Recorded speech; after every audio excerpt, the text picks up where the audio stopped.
காலத்தின் கடலில் கூடியிருக்கிற கூட்டத்தை பார்க்கிற போது நாளை தமிழகத்துடைய முதலமைச்சர் என்ற வரலாற்று படைக்கிற கூட்டமாக அந்த கூட்டம் இங்கே இருக்கிறோம். எல்லோரும் சொன்னார்கள், எப்படி ஆட்சிக்கு வர வேண்டும் என்று பலவே கனவு காணுகிறார்கள். ஆனால் தமிழ்நாட்டு மக்களை பொறுத்தவரையிலும் நாளை தமிழ்நாட்டை ஆளப்போவது புரட்சி தளபதி தான். இதை யாராலும் மாற்றி காட்ட முடியாது என்ற வரலாறு தான் பெரியார் மண்ணிலே இன்றைக்கு காணுகிற காட்சியை நாங்கள் காணுகிறோம்.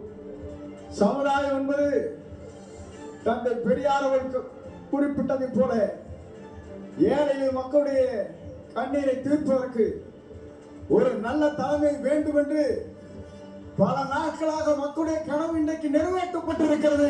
மிக விரைவிலேதான் அந்த கனவு என்பது எல்லோரும் கூடுவார்கள், கூட்டம் கூடும், கலைந்து போகும்.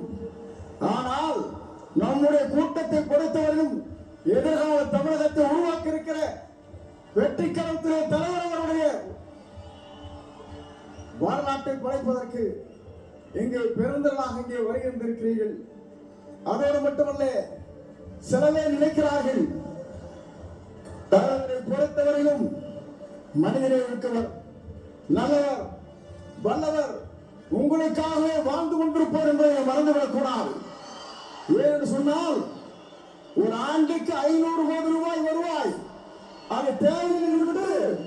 மக்களுக்கு பணியாற்றுவதற்கு ஒரு தலைவர் வந்திருக்கிறார் சொன்னால் உலக வரலாற்றில் புரட்சி தலைவரை பார்த்து இன்றைக்கு புரட்சி தளபதி இன்றைக்கு காணுகிறேன்.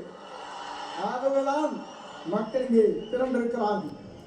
என்னை பொறுத்தவரையிலும் இது தீர்ப்பளிக்கிற கூட்டம்.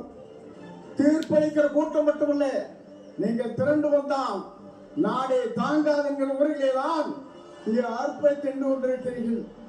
உங்களை பொறுத்தவரையிலும் எதிர்காலம் பிரகாசோட எதிர்காலமாக மாறப்போகிறது. எல்லோரும் சொன்னார்கள், எவ்வளவு வெற்றி வர போகிறார் என்று சொன்னார்கள்.